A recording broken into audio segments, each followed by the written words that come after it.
আরে তোমার বোন কখন এলো? এ দেখো, বোনের ফোন হারিয়ে গেছে বলে তোমার ফোন থেকে 20,000 টাকা দামের একটা ফোন অর্ডার দিয়েছি।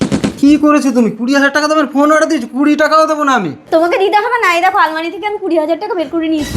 জামাই বাবু দেবো না। এবং চল মোড়ের মাথায় অর্ডার আনতে যাবো। আরে আরে অনলাইনে অর্ডার দিয়েছো, কি ফোন আসবে তার ঠিক নেই, 20,000 টাকা নিয়ে চলে যাচ্ছ।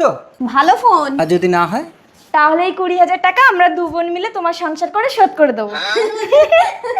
আচ্ছা শালি, সংসার তো আমি তোমার দিদির সাথে আমি তোমাকে করাবই, কিন্তু আজ পর্যন্ত আমি কাউকে 20 টাকা দেইনি আর ওরা আমার 20,000 টাকা ঝেড়ে নিয়ে চলে গেল। আইডিয়া, অর্ডারটা ক্যান্সেল করে দেই।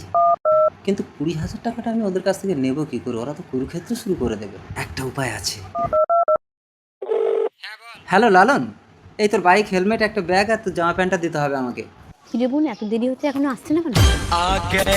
ওই তো আসছে। তোমরা অর্ডার করেছো? এই নিন ফোন, 3 টাকা দিন।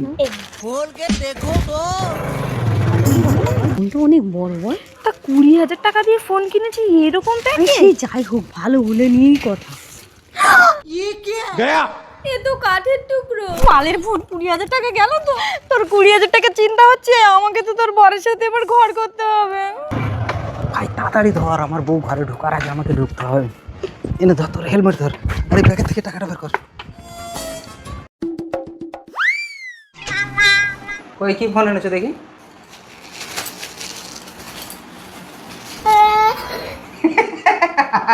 এই, আমার 20,000 টাকা দাও। টাকা নেই জামাই বাবু, আমি তোমার ঘর করব।